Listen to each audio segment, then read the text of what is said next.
안녕하세요. 사연에 빠지다의 DJ 민영입니다. 오늘 사연자님은 세상이 이렇게 좁구나 라는 걸 새삼 다시 깨닫게 된 사건이 있었다는데요. 과연 어떤 사연인지 들어보겠습니다. 오늘도 두 가지 사연 준비되어 있는데요. 끝까지 들어주실 거죠? 그럼 오늘의 사연 함께 시작해 볼게요. 안녕하세요. 저는 이혼한 지 딱 1년이 지난 30대 이혼녀입니다. 저는 결혼 생활이 좀 힘들기는 했어도 제가 이혼까지 하게 될 줄은 꿈에도 몰랐어요. 남편과 살면서 이래저래 힘든 일은 많았어도 잘 참고 살다 보면 언젠가는 다른 부부들처럼 평범하게 살 수 있을 줄 알았거든요. 저와 남편은 결혼정보회사에서 소개로 만나 결혼했습니다. 사실 저는 30이 다 될 때까지 전혀 결혼 생활이 없었는데 어머니가 30 전에는 무조건 결혼해야 한다고 자꾸만 부추기시는 바람에 얼렁뚱땅 선을 봐서 결혼을 했어요. 물론 그렇다고 아무 남자라도 좋은 건 아니었어요. 남편과 다른 건 몰라도 조건은 잘 맞았거든요. 남편과 결혼한 이유는 제가 생각했던 남편감으로서 기준에 다 부합했기 때문이에요. 남편과 처음 만났을 때 30이 넘은 남자라고 하기엔 좀 순수해 보였어요. 남편은 자리에 앉자마자 쉬지 않고 본인의 부모님 이야기를 했어요. 부모님께서 부부 사이가 굉장히 좋으시대요. 그리고 말끝마다 본인은 부모님을 매우 존경한다고 했죠. 처음엔 그 모습이 굉장히 솔직하고 좋아 보였습니다. 부모님께서는 젊어서 형편이 좋지 않으셨는데도 언제나 주변에 힘든 사람이 있으면 외면하지 않고 물심양면으로 도와주셨어요. 제가 그런 모습을 보고 자라서 그런지 저도 부모님처럼 하루라도 빨리 가정을 이뤄서 화목하게 지내는 게 꿈이에요. 다른 건 몰라도 자식이 부모님을 공경하고 존경한다는 게 저로서는 새롭고 신선했습니다. 저는 그러질 못했거든요. 저희 부모님은 제가 어렸을 때부터 사이가 안 좋으셔서 매일 싸웠어요. 저랑 동생 앞에서도 서로를 매일 헐뜯고 미워했죠. 그런 모습을 보고 크다 보니 저는 부모님을 믿고 신뢰할 수 없었습니다. 원래 사람은 자신에게 없는 걸 부러워하잖아요. 저는 화목한 가정에서 자란 아이들이 항상 부러웠어요. 남편의 그런 순수한 모습이 좋았던 저는 어느새 남편에게 홀딱 넘어가 콩깍지가 씌이고 말았습니다. 남편은 만나면 만날수록 참 착한 사람이었어요. 저에게 잘하는 건 물론이고 제 주변 사람들까지 항상 챙겼죠. 저녁을 먹다가 맛있는 걸 먹으면 항상 포장해서 부모님께 갖다 드리라고 했어요. 그뿐만이 아니에요. 제가 친구들과 만나고 있으면 늦게라도 데리러 와서 친구들과 먹은 밥값을 계산하고 친구들 택시비까지 본인이 결제했습니다. 남편은 주변에 친구가 많았어요. 모임도 많고요. 저야 남편이 워낙 성격도 좋고 주변 사람들을 잘 챙기는 사람이니 당연한 일이라고 생각했습니다. 거기다가 남편이 참 대단했던 게 그렇게 친구가 많고 모임이 많아도 저와 만나는 동안 저에게 소홀했던 적이 없었어요. 옆에서 보니까 부모님에게도 참 잘하는 것 같더라고요. 남편의 그런 점을 보며 저는 참 많이 배웠어요. 저는 항상 저에게 소홀하고 관심 없는 부모님만 탓하며 미워하기만 했는데 남편을 보니 자식도 부모에게 살뜰하게 잘하면 자연스레 부모님도 자식을 믿고 챙겨주시는구나 싶더라고요. 물론 연애할 때는 남편의 그런 점이 좋았어요. 참 다정하고 남을 잘 챙기는 사람이구나 싶어서요. 그런데 결혼하고 보니 남편이 도가 지나쳐도 너무 지나치더군요. 알고 보니 남편은 좋게 말해서 사람이 착한 거지 호구나 다름없었습니다. 결혼하면 결혼 전처럼 매일 친구들 만나고 모임에 매번 참석하기 어렵잖아요. 남편도 저와 결혼하고 나서는 저와 시간을 보내느라 친구들과 사이도 소홀해지고 모임에도 잘 나가지를 못했어요. 그러던 어느 날이었어요. 저는 생각지도 못할 이야기를 듣게 됐습니다. 일요일 아침이라 원래라면 남편이 고등학교 때 친구들을 만나 축구를 하는 날이었어요.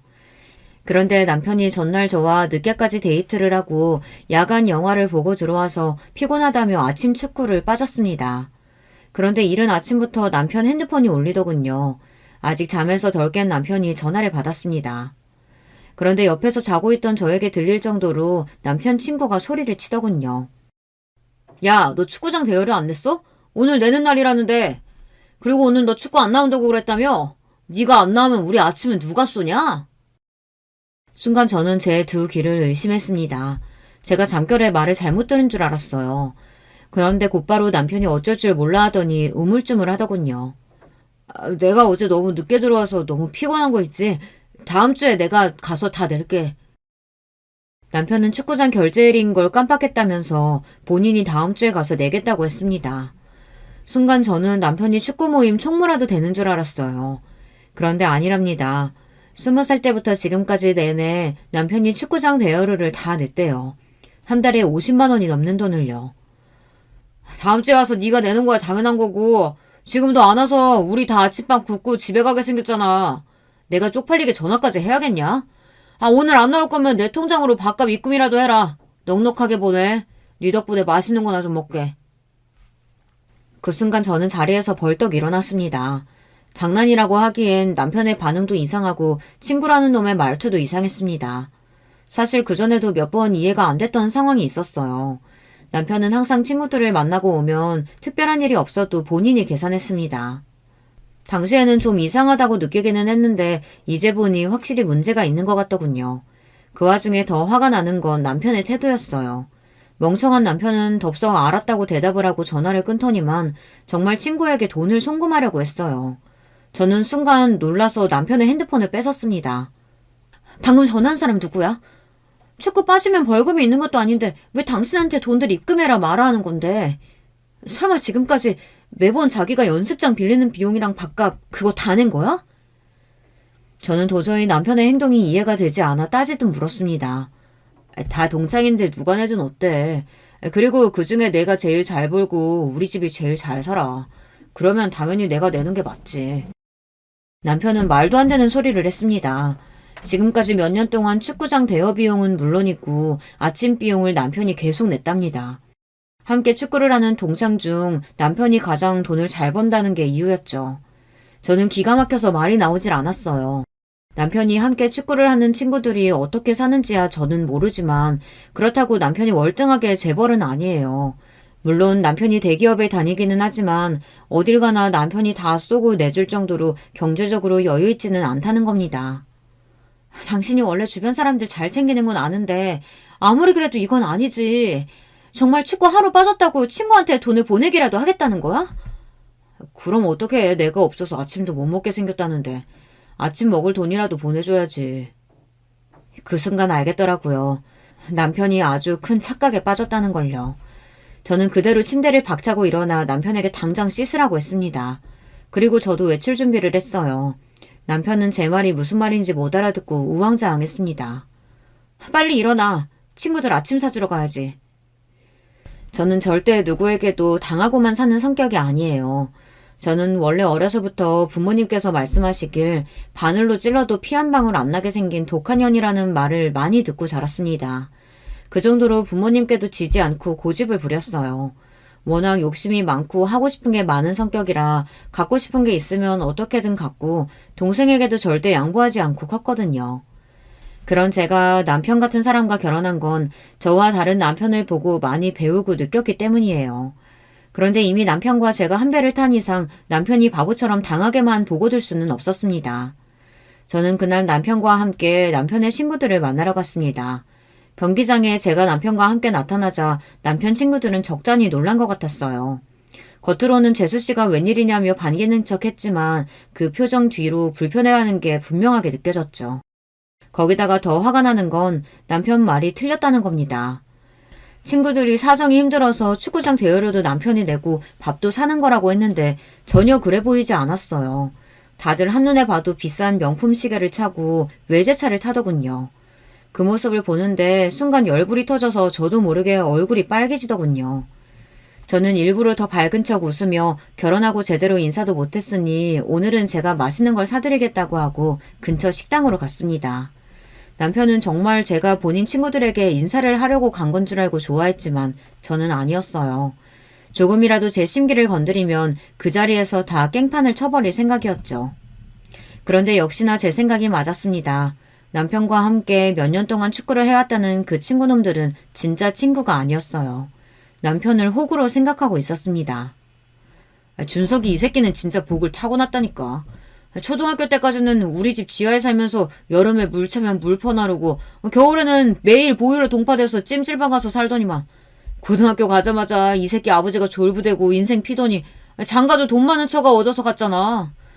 아, 너무 부럽다. 아침부터 남편에게 전화해대던 바로 그 친구놈이더군요. 알고 보니 남편이 어릴 때 그놈 집에서 새를 살았었는데 매일 본인이 무시하던 남편이 지금은 본인보다 훨씬 잘 됐으니 자격지심이 어마어마했어요. 거기다가 그 친구뿐 아니라 다른 친구들도 비슷했습니다. 재수씨 그거 알아요? 준석이 이 새끼 중학교 때 급식비 없어서 우리 집에서 자전거 타면서 신문 돌리고 그런 거. 그때 매일 다리에 힘 풀려서 슬쩍 건드리기만 해도 넘어지고 진짜 찌질했었는데 지금은 남자 구실이나 하나 몰라. 도대체 뭐가 재미있는 건지 모르겠는데 남편 친구들은 신이 나서 낄낄거렸습니다. 더군다나 남편은 자기를 놀리는 말인 줄도 모르고 같이 따라서 웃었어요.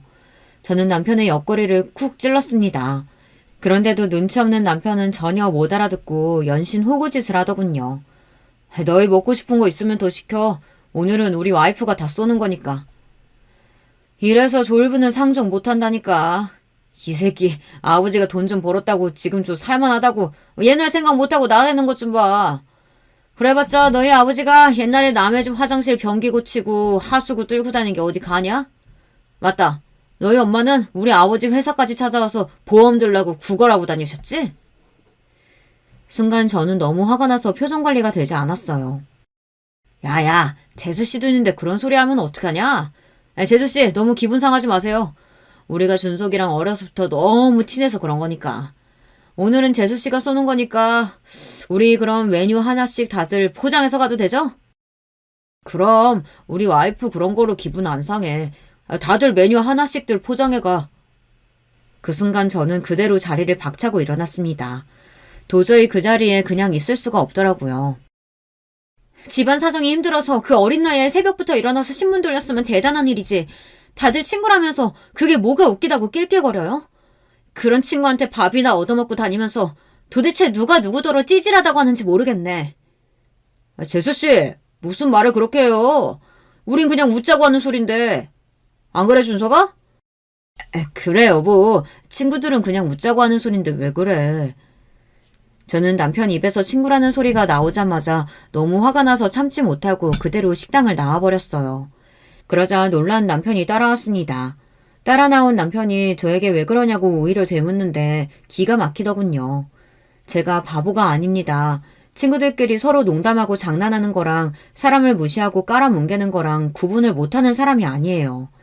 이 친구들은 지금까지 내내 남편을 호구로 알고 가지고 놀았던 겁니다. 문제는 남편도 마찬가지라는 겁니다. 남편은 친구들이 본인을 무시하고 가지고 노는 것도 모르고 바보 취급을 당하고 있는 건지 아니면 알면서도 친구들과 잘 지내기 위해 그냥 대충 참고 넘어가는 건지 알 수 없었지만 저는 참을 수가 없었습니다. 차에 올라탄 저를 따라온 남편은 바보 같은 얼굴로 저에게 왜 그러냐고 물었습니다. 저는 너무 답답해서 속이 터질 것만 같았어요. 웃기긴 도대체 뭐가 웃기다는 거야? 내 눈엔 당신이 호구짓 하는 거 다 보이는데 당신 앞으로도 계속 축구장 대여비 내고 밥값 내면서 저 인간들이랑 친구를 지내면 나 진짜 가만히 안 있을 거야. 그러니까 당장 축구부터 그만둬. 저도 어린애가 아니다 보니 남편처럼 착하고 순진한 사람 곁에는 항상 그런 점을 이용하려는 사람들이 꼬이기 마련이라는 거야 잘 알고 있었지만 오랫동안 알고 지내왔던 친구들이 남편에게 그랬다는 점에서 저는 적잖이 충격을 받았습니다. 특히나 그 이후 남편의 반응이 더 기가 막혔어요. 자기야말로 왜 이래? 내가 아무렇지 않다는데 당신이 친구들 앞에서 이렇게 화내고 나오면 내가 앞으로 곤란해지잖아. 순간 저는 기가 막혀서 말문이 다 막혔습니다. 호구짓 하는 걸 답답해서 도와줬더니만 남편은 오히려 저 때문에 본인이 곤란해졌다며 짜증 섞인 목소리로 말하더군요. 그러더니 한다는 말이 더 가관이었어요. 당신은 모르겠지만 저기 아내 친구들 어릴 때부터 서로 부모님까지 다 알고 지내는 친구들이야. 당신이 그렇게 화를 내고 나왔으니 내 친구들이 뭐라고 하겠어. 당장 들어가서 내 친구들한테 사과하고 밥값 개선하고 나와. 당신이 밥 산다고 데려와서 이러면 어떡해. 애들이 밥 사기 싫어서 일부러 그러는 줄 알 거 아니야. 남편은 제가 생각한 것보다 훨씬 더 호구였습니다. 지금까지 저렇게 바보처럼 살았으니 저런 거지 같은 애들한테 개무시나 당하며 살았던 거죠. 더군다나 더 실망스러웠던 건 저를 대하는 태도였습니다. 친구들 앞에서는 찍소리도 못하고 있더니만 오히려 저한테 화를 내더군요. 그 이후로 한동안 남편과 사이가 좋지 않았어요. 그전까지는 남편이 착하고 좋은 사람이라고 생각해서 남편의 생각을 존중해 준 거였는데 남편의 실상을 알고 보니 저도 남편에게 실망스럽더라고요. 그런데 얼마 뒤 남편이 왜 그 모양 그 꼴인지 알게 된 사건이 있었습니다. 남편이 바보짓을 하고 다니는 게 다 시부모님 때문이더라고요. 어느 날이었어요. 저는 출근해서 일하고 있었는데 남편에게 전화가 왔더라고요. 그때도 저랑 남편 사이가 풀리지 않았을 때라 저는 시큰둥하게 전화를 받았습니다. 그런데 남편 말이 시부모님께서 갑자기 시댁에 좀 오라고 하신다고 퇴근하고 시댁에 가자고 하더군요. 저는 너무 피곤해서 썩 내키지는 않았지만 시부모님이 직접 연락까지 하셨다고 하니 남편에게 그러자고 했습니다. 저와 남편은 퇴근하고 시댁으로 바로 갔어요. 그런데 집안 분위기가 심상치 않더군요. 시어머니는 뭔가 심기가 좋지 않으신지 주방에서 나오지도 않으셨고 시아버지만 저희를 반겨주셨어요. 저는 무슨 일인가 싶어 시아버지께 가볍게 인사하고 주방으로 들어갔습니다. 그런데 시어머니께서 표정이 영 좋지 않으시더라고요. 저는 아무래도 분위기가 이상해서 시어머니에게 무슨 일 있으시냐고 물었어요. 그러자 시어머니께서 너희 아버지 때문에 살 수가 없다고 하소연을 하시더군요. 알고 보니 저희가 오기 직전에 시부모님 두 분이 좀 다투신 것 같았어요. 다투신 이유가 그런데 저희와 관계가 있더라고요. 저녁 식사를 하려고 하는데 시아버지께서 대뜸 이상한 소리를 하셨어요. 준석이 너 대기업 다니니까 네 이름으로 대출 좀 받아줄 수 있지? 네가 내일 은행에 가서 대출 3천만 좀 받아서 나한테 좀 보내줘라. 내가 지금 당장 융통할 돈이 없어서 그런데 다음 달 말일이면 돈 나오니까 그때 갚아주봐. 순간 저는 눈이 휘둥그레졌습니다. 아무리 가족이라도 그렇지 3천을 대출까지 받아서 빌려달라니요. 저는 당황해서 시아버지께 무슨 일이시냐고 물으려던 참이었는데 그 순간 시어머니께서 버럭 소리를 지르셨습니다. 이 인간아! 내가 그렇게 애들한테 말하지 말라고 말렸는데 결국은 하네. 준석아, 네 아버지 또 세탁소 하는 윤상이 아버님 도와주려고 하는 짓이니까 절대 대출 받아주지 마. 이 옆에 내가 어디 감히 남자들 하는 일에 간섭이야 간섭은? 윤상이 내가 남이야? 우리가 옛날에 그 집에서 얻어먹은 쌀이 얼만데 이 정도도 못 도와줘? 알고 보니 윤상이는 얼마 전 축구 모임에서 봤던 남편 친구더라고요. 아주 대대로 그 집에 호구짓을 하고 계셨습니다. 가족은 무슨 지난번에도 5천이나 빌려주고 아직도 못 받고 있으면서 아들한테 빚까지 내라고 해서 도와준다는 게 말이 돼? 내가 정말 며느리 볼 낯이 없어. 내가 이번 달에 수금이 늦어져서 그런 거지. 다음 달이면 그깟 3천만 드는 거 일도 아니야. 그때까지만 자식들한테 빌릴 수도 있지. 낯이 없긴 뭐가 없어. 윤상이 아버지면 당연히 도와드려야죠. 저 예금 들어가 있는 거 있으니까 그거 내일 찾아다가 드릴게요. 대출 받을 필요 없으니까 걱정하지 마세요. 역시 우리 아들 나를 닮아서 속이 넓다니까. 사실 윤상이 내면 우리가 돈 3천이야 그냥 줄 수도 있는 돈이지 뭐. 저는 순간 말문이 막혀서 말이 나오질 않았습니다. 남편이 말한 은행에 예금해둔 돈은 나중에 더 큰 집으로 이사하려고 저와 함께 모으는 돈이었어요. 엄연히 함께 모은 돈인데 그 돈을 저와 상의 한마디 없이 본인 마음대로 쓴다고 하니 저로서는 어이가 없더군요. 저는 그제야 알았습니다. 남편이 시아버지를 그대로 빼다 박았다는 걸요. 저는 고민하다 슬쩍 남편과 눈을 맞추고 이야기를 했습니다. 여보, 그 돈은 우리 내년에 이사 가려고 같이 모은 돈인데 상의도 없이 갑자기 그러면 어떡해. 사실 제가 근무하던 직장이 2, 3년에 한 번씩 근무지를 이동해야 하는 일이라 결혼할 때 집을 전세로 구했어요. 거기다가 현재 사는 전셋집 주인이 내년에 직접 들어와서 살 예정이라 저희는 내년에 무조건 이사를 해야 해요. 더군다나 저희 부부가 내년에는 아이도 가질 계획도 하고 있어서 내년에 이사할 때는 집을 사서 가기로 했습니다. 그래서 조금 빠듯하더라도 월급의 7, 80%를 저축하고 있었습니다. 그런데 그런 중요한 돈을 남편이 저와 상의도 없이 멋대로 쓰겠다고 하니 기가 막히더군요. 그런 와중에 제 말이 거슬렸는지 시아버지께서 나서서 제게 언성을 높이시더군요. 어허, 새아기 너 그렇게 안 봤는데 시부모님 있는 앞에서 남편한테 일일이 토달고 그러냐? 너희 친정에서 그렇게 가르치든? 그리고 내가 언제 너희 돈 떼먹는다 그랬어? 다음 달이면 내가 준다고 했잖아. 결혼 전 남편은 분명 저에게 시부모님 두 분 사이가 워낙 좋다고 했어요. 남편의 할머니 할아버지께서 돌아가시기 전까지 시어머니께서 모시고 살았는데 그때 시어머니께서 고생하신 게 고마워서 시아버지께서 시어머니에게 굉장히 잘하신다고 들었거든요. 그런데 막상 시아버지를 겪어보니 남편 말과는 달랐습니다. 시아버지는 저희 친정아버지보다 훨씬 더 고지식하고 남의 말은 아예 들을 생각도 안 했어요. 저는 걱정돼서 이야기를 한 것뿐인데 시아버지께서는 얼굴까지 빨개져서 목소리를 높이시니 저는 순간 너무 당황했어요. 이 인간아, 이제 하다 며느리한테 소리까지 질러?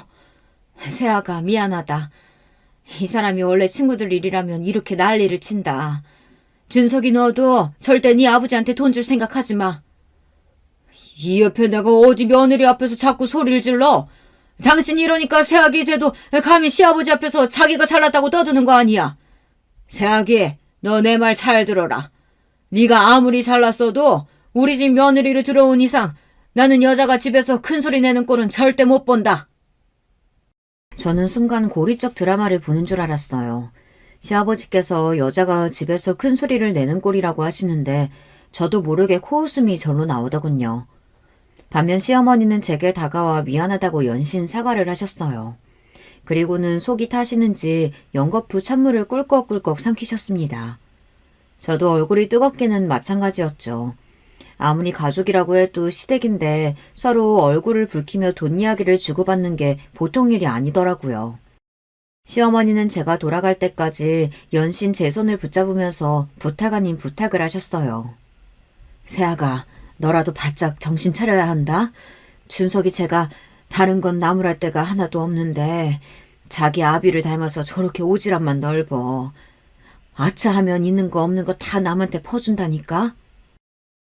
저는 애써 시어머니 앞에서는 알겠다고 하고 돌아왔지만 마치 목구멍에 음식이 걸리기라도 한 것처럼 답답했습니다. 시어머니 말씀이 남편이 어릴 때부터 그랬대요. 어릴 때는 집도 못 살았었는데 시어머니께서 어렵게 좋은 잠바나 운동화를 사서 입혀 학교에 보내면 그날로 학교 애들한테 뺏기고 왔답니다.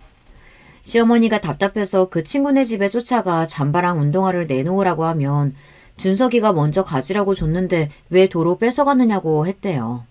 기가 찬 시어머니가 잠바며 운동화를 다시 찾아서 집에 오면 남편은 오히려 쪽팔리게 왜 그랬냐고 시어머니에게 따지며 울먹였답니다. 자기가 친하게 지내고 싶어서 맞춘 게 맞다고요. 저는 제 두 귀로 듣고도 남편을 이해할 수 없었어요. 얼마 전 보았던 남편 친구들이 했던 말이 맞았습니다. 남편은 찌질해도 너무 찌질했어요. 사실 시부모님은 남편이 고등학교에 가기 전까지도 굉장히 힘들게 사셨답니다. 시아버지는 손으로 할 수 있는 노동이라는 노동은 안 해본 게 없을 정도로 다 하셨고 시어머니도 남의 집에서 일도 하시고 보험이며 식당이며 안 해본 일이 없으시더라고요. 그러다가 시아버지께서 힘들게 모은 돈으로 사업을 시작하셨는데 그게 대박이 나서 몇 년 새 집도 사고 차도 사고 승승장구를 했답니다. 그런데 시어머니 말씀이 가족이며 친구들한테 돈만 안 뜯겼어도 지금보다는 훨씬 더 잘 살았을 거랍니다. 시아버지는 자기 핏줄만 챙기고 같이 사는 여자는 고생하든 말든 신경도 안 쓰는 전형적인 고지식한 할아버지였어요. 시아버지의 만행은 거기서 끝이 아니었어요. 시아버지는 정말로 남편에게 돈을 받아 윤상인지 뭔지 아는 남에게 줬습니다.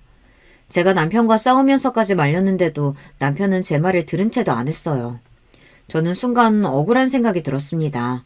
남편에게 속았다는 느낌이 들었어요. 그로부터 얼마 뒤 제가 사람을 잘못 봐도 한참을 잘못 봤구나 싶었던 사건이 있었습니다. 알고 보니 결혼 전 제가 남편의 집안에 대해 알고 있던 조건이 달라도 너무 다르더라고요. 제가 남편을 만나기 전 결혼정보회사에서 전해 듣기로는 시아버지의 사업 규모가 직원 20명이 넘는 규모에 연 매출 100억 원 이상으로 알고 있었어요.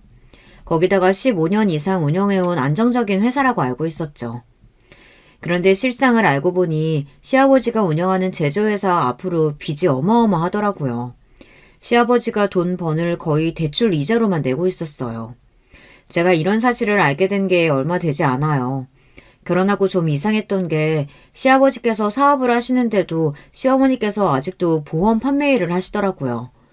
제가 이상해서 남편에게 물었는데 남편 말로는 시어머니께서 워낙 젊을 때부터 쉬지 않고 일을 하신 분이라 집에 있으면 유독 답답해 하신답니다.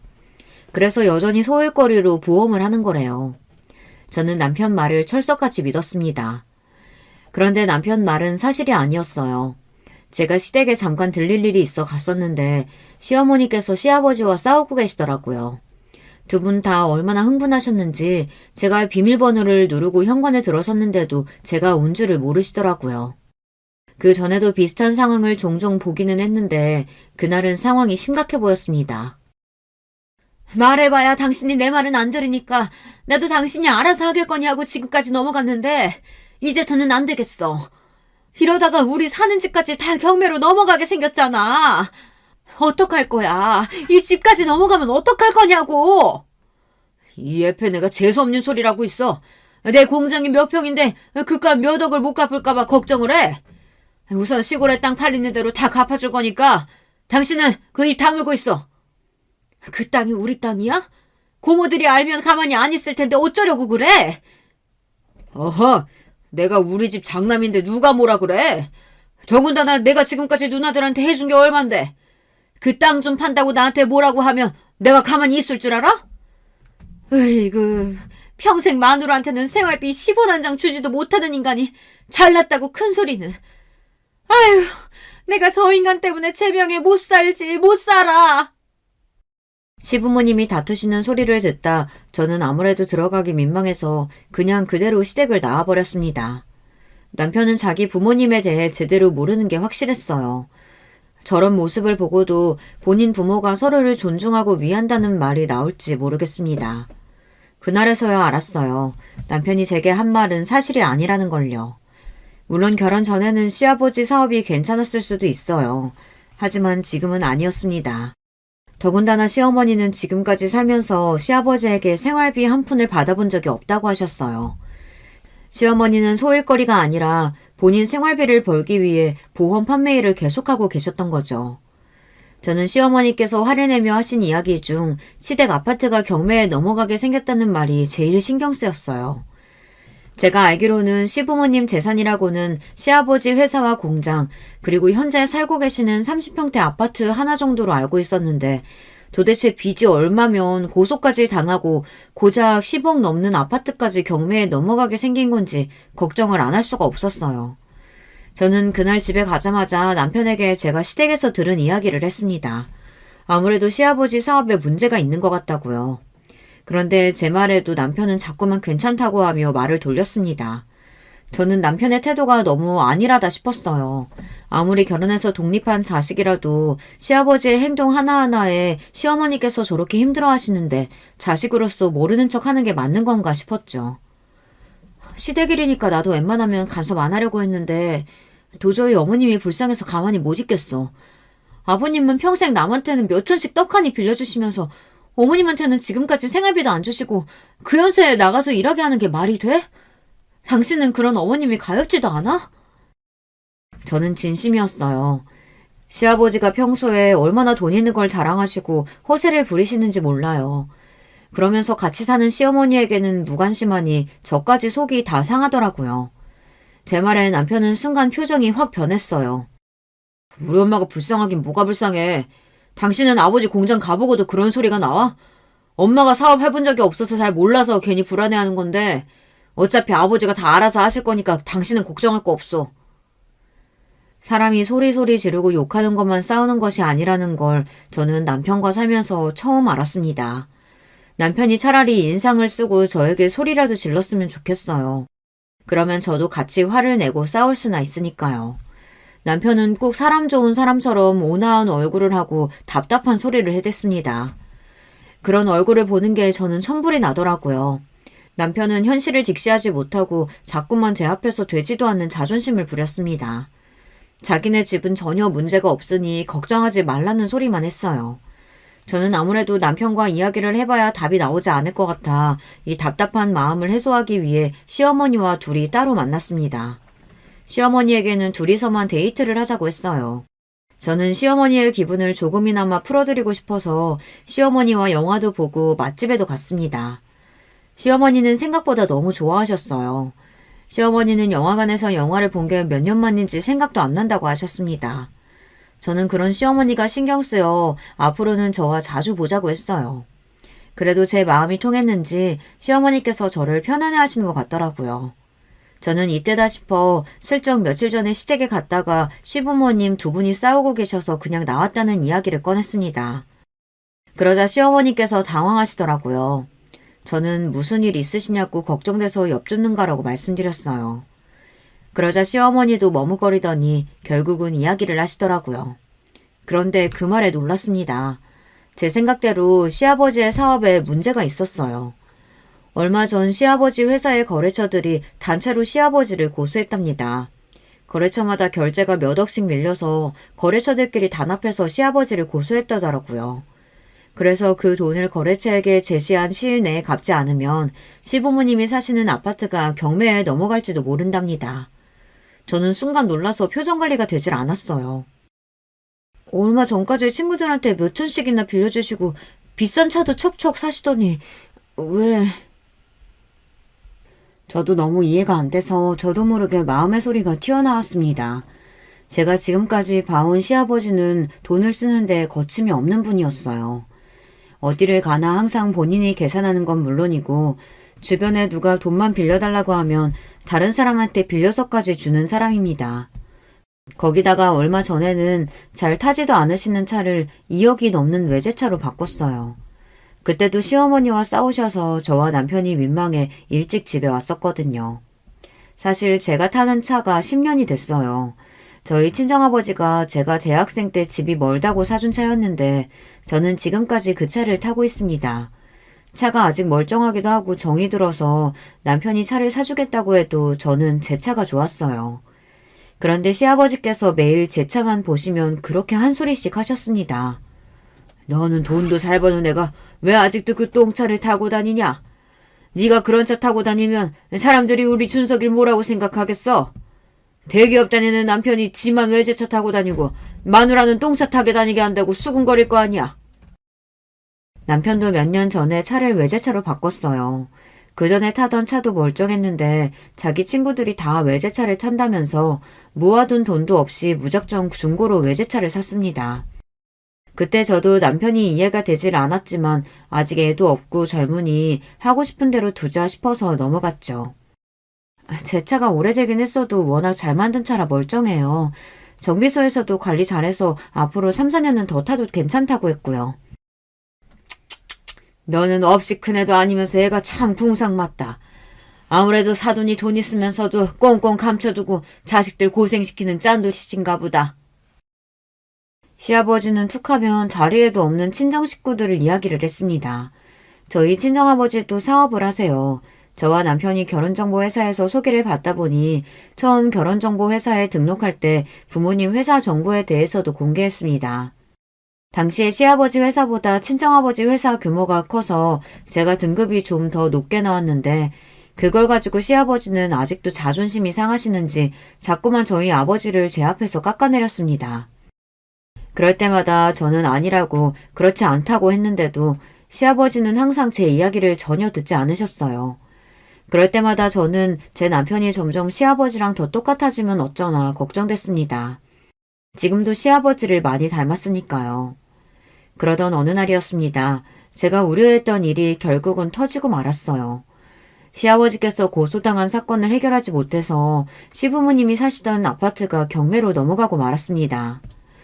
그 일로 시어머니께서 충격을 받아 실신까지 하셨어요. 그럴만했죠. 시아버지께서 시어머니 앞에서 본인이 알아서 하겠다고 그렇게 큰 소리를 치더니만 결국은 사고를 쳤으니까요. 저는 시어머니가 걱정돼서 퇴근하면 시어머니께서 입원하신 병원에 매일 들렀습니다.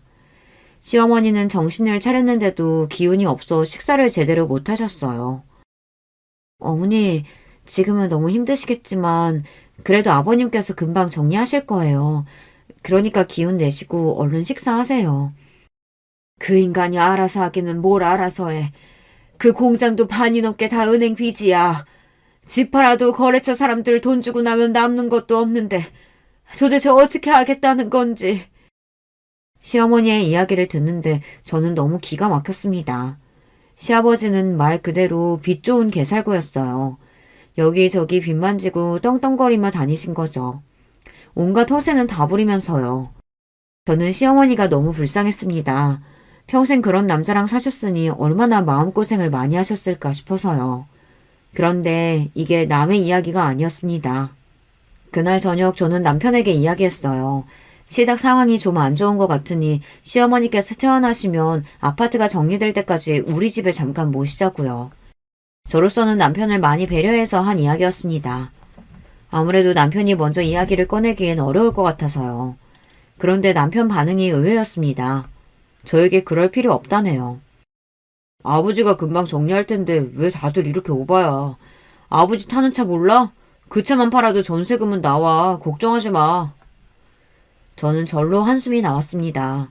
어떻게 30이 훌쩍 넘은 남자가 저 정도로 생각이 짧을까요? 저는 더는 남편에게 할 말이 없어 입을 다물어 버렸습니다. 그런데 얼마 뒤 생각지도 못한 일이 벌어졌어요. 시어머니께서 퇴원하시는 날이라 병원에 갔는데 시아버지께서 와 계시더라고요. 저는 시아버지에게 집은 어떻게 되는 거냐고 다시 시댁으로 시어머니를 모시고 가시는 거냐고 여쭙습니다. 안 되면 저희 집으로 모시고 갈 생각이었으니까요. 그런데 시아버지께서 대뜸 하시는 말이 기가 막히더군요. 안 그래도 그 아파트 너무 작아서 이사하려 했었어. 그래서 이번 기회에 팔고 아예 공기 좋은 동네 가서 살려고. 2층짜리 전원주택으로 내가 싹 알아보고 계약했다. 이제 잔금만 내면 돼. 저는 그래도 다행이다 싶었습니다. 남편 말대로 시아버지가 아예 생각이 없는 사람은 아닌가 싶어서요. 그런데 곧 바로 하는 말이 어이가 없었습니다. 그래서 말인데 네가 1억만 좀 구해와라.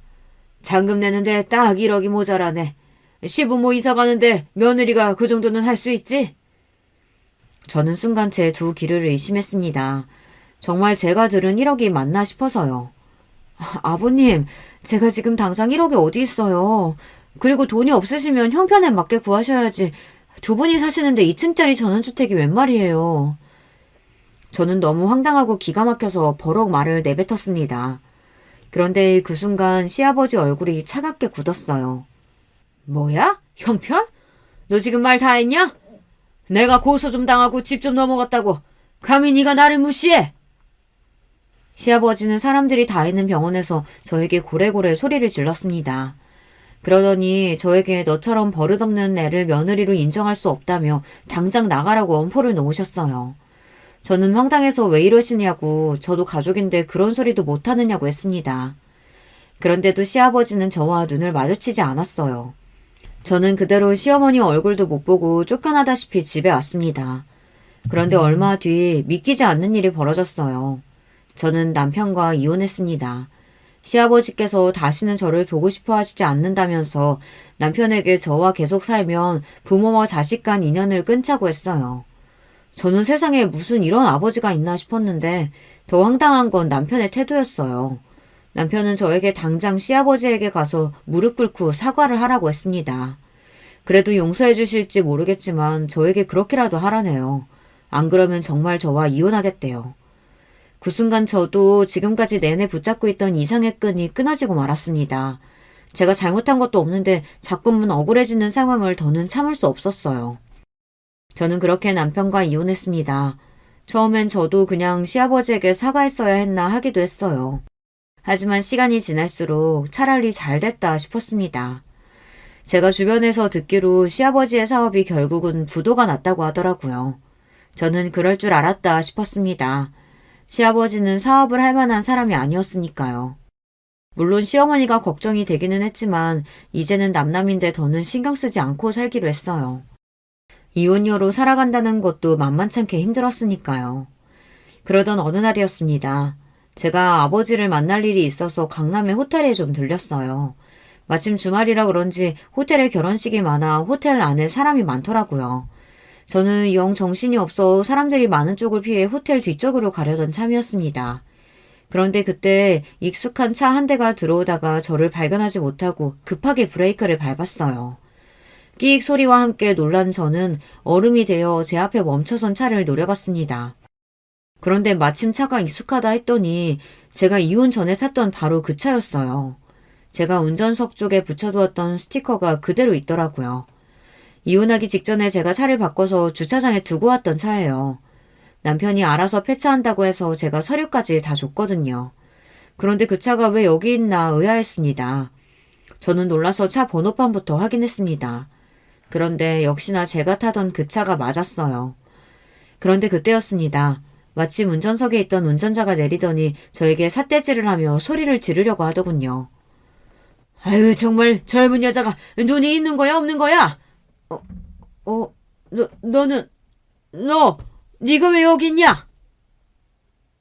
저더러는 구질구질한 똥차 팔아버리라고 그렇게 소리를 지르던 양반이 그 차를 타고 저를 노려보고 있더군요. 알고 보니 시아버지가 부도가 나면서 다 팔고 아무것도 없으니 제 차를 넘겨받아 타셨나 봐요. 저에게 맨날 그렇게 똥차라고 무시하던 그 차를 말이죠. 그러더니 더 웃긴 건 시아버지가 본인 팔짱을 끼시면서 저를 향해 다가와 기분 나쁘게 비웃었습니다. 너는 전부터 느낀 거지만 참 네 주제도 모르는구나. 이력도 없어서 이혼당한 거지 같은 년이 이런 고급 호텔도 다니고? 시아버지는 또 시작이었습니다. 본인이야말로 이제 가진 거 없는 빈털털이라는 거 뻔히 다 아는데 제 앞에서 그나마 있는 척이라도 하고 싶은 건지 꼴에 저를 무시하더군요. 아버님이야말로 사업 다 망했다면서 이런 고급 호텔엔 어떻게 오셨어요? 구걸이라도 하러 오셨어요? 뭐 구걸? 내가 구걸 같은 걸 왜 해? 나도 여기 커피 마시러 왔다. 저도 웬만하면 다 늙어서 쭈글거리는 노인네 속까지 긁고 싶지는 않았지만 아무래도 시아버지 하는 꼴이 기가 막혀서 참을 수가 없었습니다. 자기 아들 이혼까지 시켜놓고 아직도 자기 잘못을 모르고 있는 꼴이 우스웠어요. 저는 시아버지와 똑같은 자세로 팔짱을 끼고 가늘어진 눈매로 비웃으며 시아버지를 쏘아봤습니다. 그러고는 참고 있던 말을 시원하게 뱉어버렸어요. 나는 또 제가 버린 똥차 타고 다니시길래 많이 힘드신가 보다 했죠. 사실은 이 호텔 저희 아버지 거예요. 그러니까 이제라도 아셨으면 우리 호텔에서 꺼져줄래요? 저는 그 순간을 아직도 잊지 못합니다. 쭉 찢어진 사악한 시아버지의 눈매가 바들바들 떨리던 그 모습을요. 뭐야? 이거 어디서 구랄치고 있어? 내가 분명 너희 아비 하던 사업 다 줬고 시골 내려갔다는 얘기 들었는데. 시아버지는 제가 분명 눈동자까지 세차게 흔들리는 모습을 보았는데도 끝까지 안 그런 척 저에게 거짓말을 하고 있다고 물어붙였습니다. 그때였어요. 호텔 유니폼을 입은 직원들이 주차장 앞을 지나가다 저를 보고 달려와 90도로 인사를 하자 그제야 시아버지는 휘둥그레진 눈으로 놀라 떡 벌어진 입에 개거품을 물었습니다. 말도 안 돼. 네가 어떻게? 이제 좀 알겠어요? 아버님께서 얼마나 멍청하게 군 건지.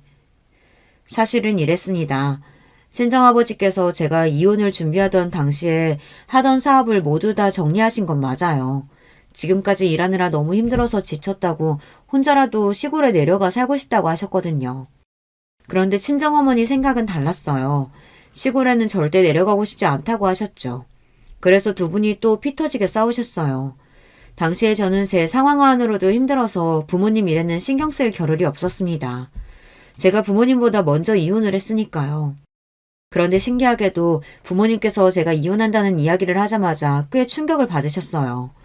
부모님은 워낙 제가 말이 없다 보니 항상 제가 알아서 잘 사는 건 줄 알았는데 결혼하고 몇 년 동안 제가 혼자 마음고생을 했다는 걸 아시고는 굉장히 속상해 하셨어요. 그러고는 아버지께서 중요한 결정을 내리셨습니다. 저를 혼자 둘 수 없다며 사업을 모두 정리한 돈으로 호텔을 인수했어요. 저에게 물려주시겠다고요. 사실 저도 잘 기억이 나지 않지만 제가 어릴 때 부모님과 처음이자 마지막으로 해외여행을 갔을 때 제가 바다나 놀이동산보다 호텔을 더 좋아했대요. 그러면서 나중에 크면 호텔에 살고 싶다고 했답니다. 아버지는 워낙 일이 바쁘시다 보니 제가 잘하는 모습을 거의 보질 못하셨어요. 그래서 유일하게 기억하고 있는 저의 모습이 호텔을 좋아하던 그 모습이었던 거죠.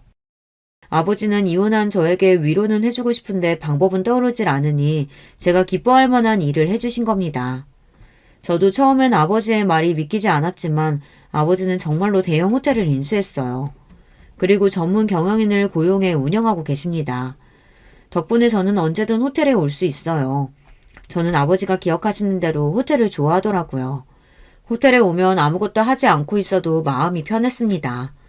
그런데 이제는 마음만 편한 게 아니라 이혼한 뒤로 가슴 한켠에 남아있었던 시아버지에 대한 앙금마저 싹 녹아내려갔네요. 제 말에 발을 동동 구르며 똥차에 올라타는 시아버지의 모습을 보는데 속이 너무 시원했어요. 거기다가 더 대박이었던 건 그날로부터 얼마 뒤 시아버지에게 뜬금없이 전화가 왔다는 겁니다. 저는 핸드폰에 시아버지 번호가 뜨자마자 안 받으려고 했지만 도무지 영문이 궁금해서 안 받을 수가 없었습니다. 그런데 안 받았으면 큰일 날 뻔했어요. 재미있는 구경도 못 할 뻔했거든요. 저기 아가야, 너랑 우리 준석이가 결국은 남남이 됐지만 그래도 몇 년간 가족으로 살았던 정이라는 게 있는데 어떻게 그걸 싹 잊고 살겠니? 저는 이 양반이 갑자기 무슨 일로 일어나 싶어서 무슨 일로 전화했냐고 따져 물었어요. 용건이 뭐냐고요. 그러자 시아버지가 하는 말이 아주 우스웠습니다. 그래서 말인데 내가 이번에 칠순이잖아. 너희 호텔에서 잔치 좀 싸게 할 수 없을까 해서 연락을 좀 했는데 말이지. 정말 뻔뻔해도 어쩜 저렇게 낯이 두꺼울까요? 저는 순간 너무 기가 차서 웃음이 다 튀어나왔습니다. 역시 참 대단하시네요. 제가 누구 때문에 이혼했는데 염치도 없이. 가족이라는 게 원래 다 싸우기도 하고 화해도 하고 그러는 거 아니겠니? 네가 조금만 너그러운 마음으로 좀 이해해주면. 제가 너무 짜증이 나서 너그러운 마음 같은 소리 하고 있네 라고 소리를 지르려던 그때 핸드폰 너머로 익숙한 목소리가 들렸습니다. 바로 전 시어머니였어요. 이 인간이 전화하지 말라니까 화장실에까지 숨어서 전화를 하네. 얘 아가, 전화 빨리 끊어라. 아무래도 이 인간 노망났나 보다. 전 시어머니의 목소리가 들리더니 전화는 끊어졌습니다. 시어머니는 여전하셨어요. 못난 시아버지 때문에 여전히 고생이 많으셨죠. 남편과 안 좋게 이혼했어도 가끔은 시어머니가 떠오르곤 했어요. 남편이나 시아버지야 지긋지긋했지만 시어머니에게는 감사한 일도 많았으니까요. 오랜만에 시어머니의 목소리를 들어서 그런지 순간 저도 모르게 추억에 잠기고 말았습니다. 심지어 아무리 이혼은 했어도 전 시아버지 칠순이라는데 아버지 호텔에 이야기해서 할인이라도 좀 해줄까 하는 생각까지 들더라고요. 제가 생각해도 어이가 없었어요. 호구 사기꾼이랑 몇 년을 살더니만 저까지 호구가 됐나 싶었죠. 인생이라는 게 참 이렇습니다. 이혼만 하면 남편이고 시댁이고 다 잊고 속 시원하게 살아야지 싶었는데 이혼한 지가 언젠데 아직도 시아버지니 남편이니 신경이 쓰이더라고요. 저도 이 정도면 병이에요, 병. 여러분께서 저에게 정신 똑바로 차리라고 단호하게 한 소리 좀 해주세요. 댓글 달아주시면 제가 하나하나 다 읽고 정신 바짝 차리겠습니다. 지금까지 저의 이야기 들어주셔서 감사해요. 여러분의 가정에는 항상 즐거운 일만 가득하시길 바라겠습니다. 여러분, 두 번째 사연 시작하기 전에 좋아요, 구독 꾹 눌러주실 거죠? 그럼 두 번째 사연 바로 시작합니다. 안녕하세요. 저는 서울 변두리에 거주하고 있는 기혼 여성입니다. 매일 애청하고 있는 사연에 빠지다.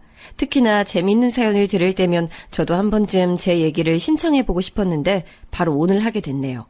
저는 연애 시절부터 워낙 남편하고 성격도 제법 잘 맞고 대화도 잘 통했기 때문에 그의 모친 되시는 제 시어머니께서 설마하니 그렇게 독특하신 분일 줄은 몰랐어요. 결혼 생각에 있어서 시어머니께 처음 인사를 드리러 갔을 때였는데요. 당연히 시어머니께서도 당신의 며느리가 돼 저에게 궁금하실 게 많을 거잖아요. 그래서 무슨 질문들을 하시려나 싶어서 긴장과 기대가 많이 됐었죠. 그런데 제게 건네신 첫 번째 질문은 이거였어요. 멋있겠니? 전문대학교라고요? 우리나라에 그런 허접한 곳도 참나. 세상에나 대학이랍시고 존재를 하고 있었단 말이에요? 네, 그러실 만도 하죠. 이름이 잘 알려진 대학은 아니니까요. 저도 고등학교 3학년 때 처음 이 대학을 알았던 것 같아요. 그렇구나.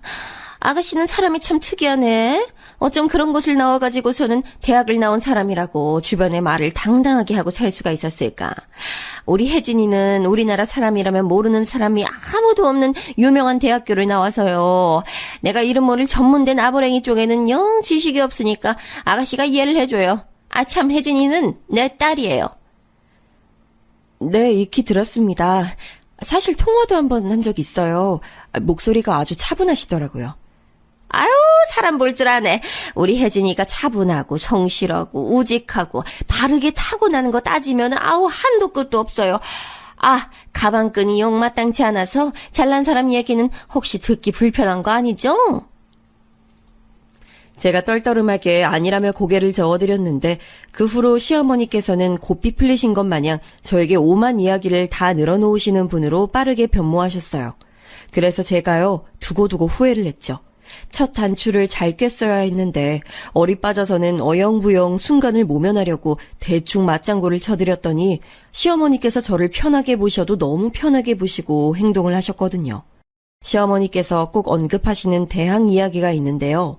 배경 설명을 드리자면 우선 저는 경기도에 있는 전문대를 나왔어요. 제 남편은 서울 소재의 4년제 대학을 나왔는데 어지간히 대학에 관심 있지 않은 다음에야 그 대학 이름을 정확히 모르시는 분들이 더 많을 곳이에요. 이런 저희 부부와는 다르게 국내 최고라고 할 수 있는 간판 명문대 3곳 중에 한 곳을 나온 사람이 있었으니 바로 제 시누이였어요. 남편보다 3살 어리고 저보다는 2살 어린 제 시누이는 고려대학교에서 경영학을 전공했습니다.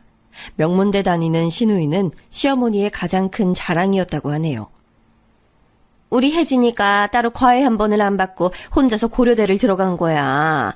재수, 삼수, 사수를 해서 들어가는 사람들이 수두룩 빽빽한 고려대학교에 집안에 별다른 도움 하나 안 받고 혼자 힘으로 한 방에 들어갔으니 아우, 대학은 최초 합격이 있고 추가 합격이 있는데 우리 혜진이는 세상에나 추가가 아니라 바로 1차에 붙어버린 독보적이고 뛰어난 입학생이었지.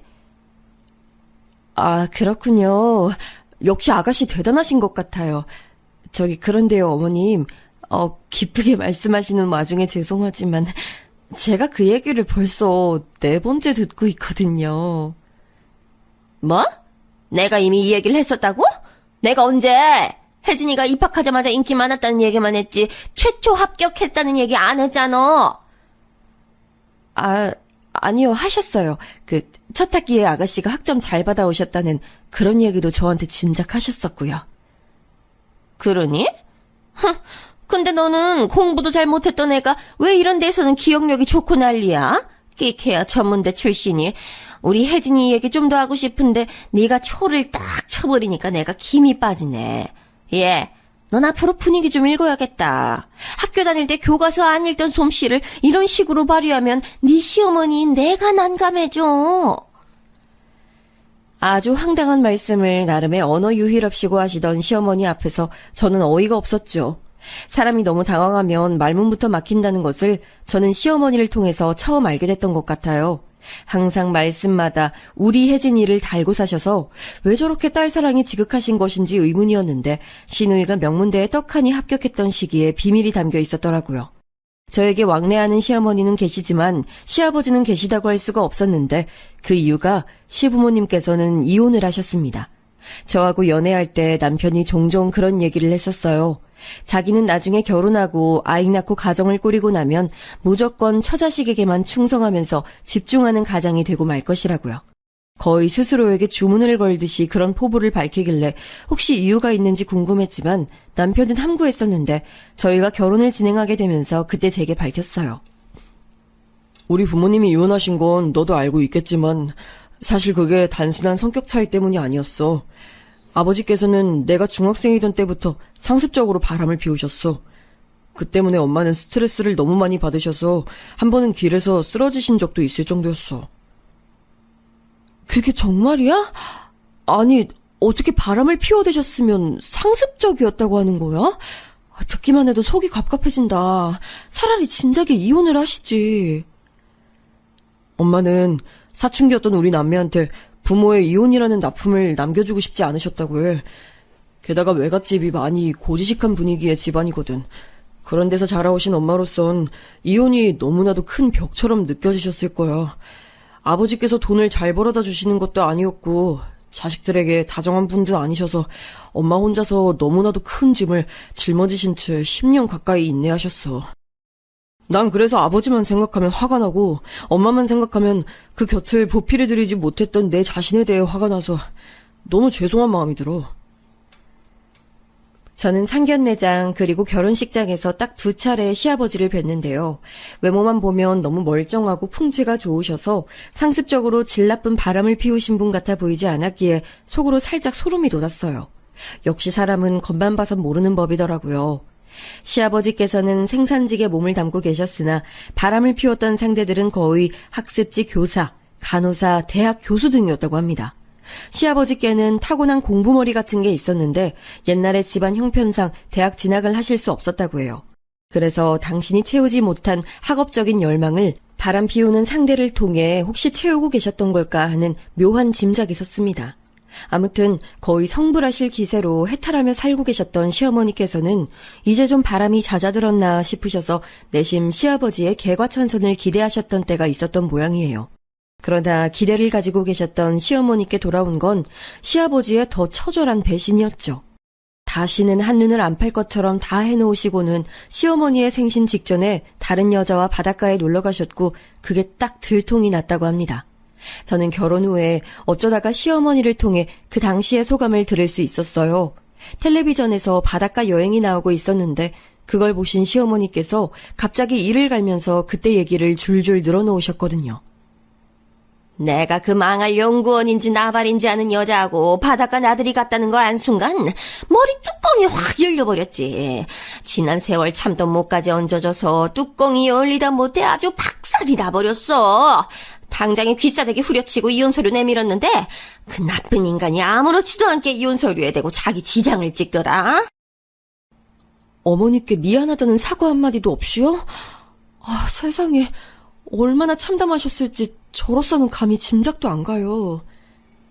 사과는 개뿔. 그 태연 자약하게 지장 찍는 걸 보고 내가 그대로 주저앉았지. 망신스러워서 확 그냥 그만 살아버릴까 이런 생각마저 들던 때에 우리 혜진이가 나라에서 최고로 쳐주는 명문대에 합격을 해버린 거야 뭐야. 응? 아유, 이런 효녀가 다 있어. 그 나쁜 인간 그 시간부로 미련을 두지 않게 됐지. 아유, 우리 최고 효녀 혜진이가 고려대학교에 다니게 됐는데 그따위 이혼 알게 뭐야. 시어머니께서는 언제가 됐든 신우이의 대학 합격 순간만 회상하면 너무 기뻐서 눈물이 다 고이실 지경인 듯 했습니다. 깔끔하게 시부모님은 갈라서셨지만 신우이가 들고 온 명문대학교 합격증을 통해 삶의 원동력을 되찾으신 시어머니와는 다르게 막상 이혼이 성립되자 시아버지께서는 태도를 바꾸어 은근하게 재결합 의사를 비춰오셨다고 들었어요. 화장실 갈 때와 나올 때가 사람 마음이 다르다고 하더니 그런 모양이었나 봅니다. 진짜로 이혼을 해버리자 시아버지께서는 아쉬운 기분이 드셨던 거였죠. 상견례장에서도 결혼식장에서도 저는 그런 기운을 살짝 느꼈어요. 시아버지께서 재결합을 요구하고 계신다는 느낌이 들었죠. 하지만 시어머니께서는 무척 도도하셨습니다. 고려대학교 다니는 우리 딸이 지 아빠는 싫고 지 엄마만 좋다고 하는데 내가 왜 당신하고 살아줘야 돼? 그동안 저지른 죄값으로 집 두고 꺼졌으면 영원히 꺼져 있을 것이지. 그만 기웃거려. 우리 혜진이 곧 졸업하고 취업하면 나 호강시켜준다고 했으니까 여기에 꼽사리 끌 생각 추호도 말고. 도도하게 구실 수 있었던 이유, 방패 역시도 신우이였죠. 그러니까 시어머니께는 부모의 불화를 학창시절에 겪으면서도 혼자 기특하게 공부를 잘해서 명문대학교에 입학하고 당신의 길을 탄탄하게 살려준 신우이라는 존재가 세상에서 유일무이한 구원투수였던 셈이에요. 그리고 시아버지께서는 고등학교까지 나오셨지만 시어머니께서는 중학교 졸업이 최종 학력이셨답니다. 중학교 다니실 때 하필 집안에 어려운 일이 줄줄이 터져서 형제들 중에서 딱 시어머니 혼자만 고등학교 진학을 못한 경우가 됐다고 해요. 사회생활부터 일찍 하시면서 살다 보니 학력을 뒤늦게 따낼 필요성을 못 느끼셔서 세월이 흘러버렸고 나이가 들고 나자 다시 공부를 해서 검정고시를 보신다는 게 점점 엄두가 안 나게 되셨지요. 그런 시어머니의 내면에는 학벌 콤플렉스, 집안에서 당신 혼자 중졸이라는 것에 대한 억울함 등이 오랜 세월 뒤섞여 있었고요. 시아버지의 외도로 심신이 오래 지쳐 계셨던 시어머니는 신우이의 명문대 합격 하나로 그 모든 것에 대한 해결을 해내신 게 틀림없었습니다. 그러거나 말거나 단면만 보자면 제가 영향을 받을 건덕지는 없어 보였어요. 결혼하기 전까지는 그랬죠. 그런데 결혼하고 나니까 시어머니께서 저를 틈만 나면 앉혀놓으시고 우리 혜진이 타령을 해대시니 저도 슬슬 사람인지라 귀에 진물이 나는 것 같아졌습니다. 시어머니께서는 가까운 지인이 몇 없으셨어요. 어디 가서 딸 자랑을 늘어놓으실 때가 마땅치 않으니까 저에게 자꾸만 말씀을 하셨던 거예요. 하셨던 말씀을 또 하고 또 하고 결혼한 후에 2세 계획도 바로 있었고 해서 회사로 출퇴근 안 하고 간단하게 재택근무로 일을 하고 있었는데 저를 찾아오시거나 부르시거나 무조건 둘 중 하나를 해내시는 시어머니 때문에 너무 스트레스를 받았어요. 제 본심에 맞춰서 행동하기엔 저의 소심한 성정이 제 발목을 잡았어요. 게다가 남에게 싫은 소리, 나쁜 소리 하면서 기분 좋아지는 사람은 없잖아요. 저도 그랬죠. 이왕이면 나쁘게 말씀드리고 싶지 않으니까 빙빙 애둘러서 말씀드리게 됐고 그게 시어머니께는 전혀 안 통해서 저를 계속 붙잡고 이러쿵저러쿵 떠드시는 게 계속됐죠. 제가 인내심을 꾹 붙잡고 버티던 어느 날이었어요. 참외 3개를 가지고 시어머니께서 또 예고 없이 불쑥 저희 신혼집을 방문하셨습니다. 예, 넌 집에 있었으면 불이나 캐 나와봐야지. 네 시애미가 왔는데도 어쩜 그렇게 건석으로 맞이하냐? 어머님, 어제도 뵙고 엊그제도 뵙기 때문에 제가 어떻게 많이 반가워해드려야 할지 모르겠어요. 오늘은 무슨 일 때문에 오셨어요? 무슨 일이 특별히 있어야지만 내가 여기 올 수 있는 거니? 너도 참 말도 싸가지 떨어지게 내뱉네. 가방끈이 짧더라도 얘마저 잘라먹고 살면 안 되는 거야. 알아들었어? 넌 한 번 말해선 빨리 못 배우니까 내가 내일 또 알려주마. 아니에요, 어머님. 저 배웠어요. 예의 잘라먹고 살면 안 된다고. 그거 가르쳐 주신 거죠? 네, 숙지했습니다. 저 그런데요, 어머님. 제가 지금 작업할 게 있어서 컴퓨터 앞에 앉아 있어야 하거든요. 바빠서 그러는데 오늘은 왜 오셨는지 말씀 먼저 해주시면 안 될까요? 너는 내 손에 들린 걸 보고도 이유를 모르겠단 거야? 참외 먹자고. 이거 볼 일이 있어서 왔다는 걸 넌 아직도 눈치를 못 채? 역시 배움의 정도가 낮아서 그런지 관찰력도 쥐꼬리만 하네. 우리 혜진이 같았으면 이미 진작에 참외 다 깎아서 내왔어 이거 사.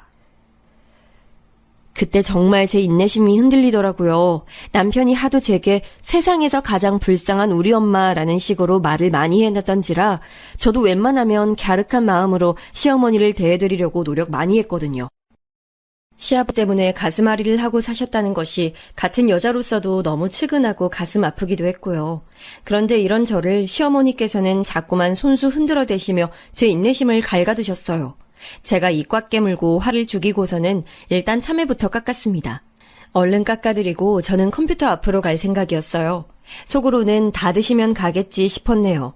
그런데 제가 깎은 참외를 보시더니 시어머니께서 갑자기 제 이마에 꿀밤을 꽝 하고 먹이시는 게 아니겠어요. 저는 참외 껍질 정리하다 말고 갑자기 눈앞에 별이 보여서 혼비백산했습니다. 아, 지금 저 주먹으로 때리신 거예요, 어머님? 갑자기 사람 머리는 대체 왜 때리셨어요?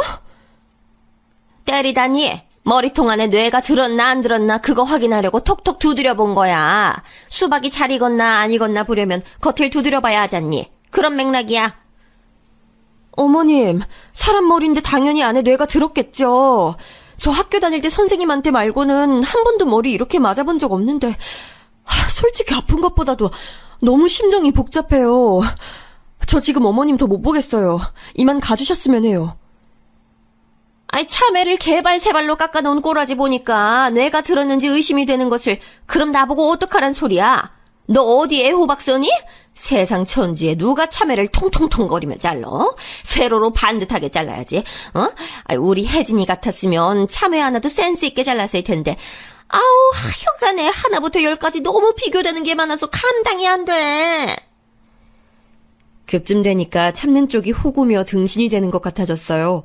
시어머니께서 불안정했던 심신의 위로를 시누이를 통해 받으신 만큼 거의 병적으로 우리 혜진이가 가장 잘났다는 것에 집착하시면서 저와의 비교를 통해 자꾸만 확인받고 싶으신 것까지는 저도 이해가 갔어요. 하지만 이해가 간다고 해서 납득이 되는 건 아니었죠. 제가 얼굴에서 표정을 싹 지운 채로 시어머니를 똑바로 쳐다보며 조용히 말씀드렸습니다. 어머님, 아가씨에게 결혼할 사람 생겼다면서요. 꼭 그 상대가 아니더라도 아가씨는 결혼을 하시겠죠? 한번 생각을 해보세요. 아가씨가 결혼해서 시어머니에게 머리 맞고 잔소리 폭탄 맞으면서 기 못 펴고 사는 며느리가 되면 좋으시겠어요? 그걸 원하시는 거예요? 뭐? 너 지금 제정신이야? 우리 혜진이가 얼마나 찬란 인재고 인물인데 그딴 취급당한다는 거야. 말도 안 되지. 결혼해서 우리 혜진이가 그런 이상한 시어머니 만난다니. 그럼 나는 그 결혼 절대 못 시켜. 다행히 상식은 있으셨네요. 어머님, 방금 느끼신 감정, 머릿속에 드신 생각, 그게 바로 제 현재를 보며 제 친정 식구들이 품을 만한 감정이고 생각이에요. 그런 이상한 시어머니를 만난 불쌍한 처지의 며느리가 바로 저라고요, 어머님. 그러자 시어머니께서는 금세 얼굴이 붉게 달아오르셨고 제게 화를 쏟아내고 싶으신 모양인지 입술이 연신 움찔거렸으나 쉽사리 말씀을 뱉진 못하셨어요. 저는 그 틈을 타서 자리에서 일어났고 시어머니의 겉옷을 챙겨드렸습니다. 이제 나가시라는 표시였죠. 이제 찾아오지 마세요. 저도 안 찾아가요. 딱히 용건이 없는데 만나고 사는 것 자체가 고부관계에서는 안 될 일이었던 것 같아요. 이만 가보세요, 어머님. 어머머머, 너 왜 이렇게 싸가지가 없고 예의를 다 잘라 먹었니? 기가 엄청나게 드센 걸 보니 가방끈도 짧은 주제에 사회생활하면서 돈 벌어 먹으려면 너 정도로는 독해야 하는 건가 싶네. 우리 아들 기 모표게 꽉 쥐어잡고 사는 건 아니지? 넌 아물래 우리 혜진이한테 나쁜 소리 해대는 건 아니겠지? 그런 의심을 왜 하세요? 저 그렇게 안 살아요. 저를 꽉 쥐어잡고 싶어하는 사람, 저에게 나쁜 소리 하는 사람은 있어도 제가 다른 사람에게 그러고 살진 않아요. 안 그러려고 노력하면서 산다고요. 지금 너에게 그러는 사람이 바로 나란 얘기하고 싶은 거야? 이런 맹랑하고 건방진 걸 보았나? 내가 너한테 얼마나 친근하게 잘 대해주고 챙겨주고 아껴주고 다 했는데 넌 은혜를 원수로 갚는구나. 너 같은 무식한 며느리를 내가 드리는 게 아니었는데 아우 원통하다 원통해. 원통하게 해드려서 죄송해요, 어머님. 제가 멀린 못 나가요. 알아서 살펴가세요. 말씀드렸다시피 제가 지금 좀 바빠서요. 어머님은 저보다 유식하고 은혜 베푸시는 분이니까 이해하시죠? 제가 일부러 사근사근하게 말씀드렸더니 제대로 약이 오르셨는지 시어머니께서는 길길이 날뛰시면서 저희 집을 나가버리셨어요. 나가시면서도 저에 대한 욕을 계속 중얼거리시더군요.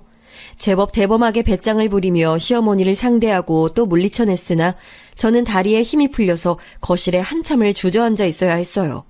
왜 기어이 사람 입에서 직설적이게 모진 말이 나오게 만드신 것인지 시어머니가 원망스러웠죠. 그리고 그날 남편이 퇴근했을 때 저는 앞불싸 싶었습니다. 제가 이런저런 상념에 빠져있느라 잠시 간과하고 말했던 거예요. 시어머니께서 당연히 당신의 아들인 제 남편에게 전화를 거셔서 미주알 고주알 다 떠드셨을 거라는 사실을 말이죠. 저를 보는 남편의 눈빛에서 저는 실망 혹은 슬픔 같은 기색을 느낄 수 있었어요. 시어머니께서 저를 대단하게 묘사해 놓으신 게 틀림없었어요. 평소라면 아무리 회사에서 힘든 일이 있었어도 제게 환한 미소부터 지어주는 사람이 바로 남편이었는데 미소는커녕 깊은 한숨을 푹푹 내쉬면서 옷방으로 들어가더군요. 그래서 저는 남편이 제게 안 좋은 소리를 늘어놓기 전에 제가 먼저 선수 쳐버리기로 했죠. 오빠, 나 이제 더 이상 안 되겠어. 어머님 때문에 나 진짜 미쳐버릴 것 같아. 아가씨 얘기를 나한테 하시는 것까진 내가 그렇다 치고 들어드리겠는데 그러시면서 은근하게 자꾸만 나를 깎아내리시는 것 같다는 느낌을 내가 지울 수가 없단 말이야. 나보고 전문대 출신이라고 지칭하시는 것 자체가 난 기분이 좀 상한다고. 그래도 내가 꾹 참아왔건만 오늘 무슨 일이 있었는지 알아? 나 어머님께 머리 맞았어. 세게 맞아서 순간적으로 눈앞에 별이 다 보이더라. 뭐라고? 머리를 맞았다고? 너 그거 진짜야? 아니 사람 머리를 때리긴 왜 때려? 그럼 내가 거짓말하겠어? 울 뻔한 거 간신히 참아냈는데 어머님은 그런 나한테 계속 말도 안 되는 이유로 잔소리만 하시고 나 너무 서러웠어. 더 이상은 힘들어서 안 되겠어. 나 어머님 자주 뵙고 사는 거 더 이상은 못해. 안 하는 게 아니라 못하는 거야. 엄마가 나한테 하신 얘기랑은 달라도 너무 다른데? 네가 다짜고짜 엄마를 쫓아내더니 2번 다시 찾아오지 말라고 소리를 질렀다고 그렇게 나한테 말씀을 하셔서 난 네가 홧김에 머리가 돌아버렸나 했어. 그런데 진상은 네가 아니었다니 내가 지금 너무 혼란스럽다. 일단 우리 엄마가 너한테 심하게 군 거 내가 대신 사과부터 할게.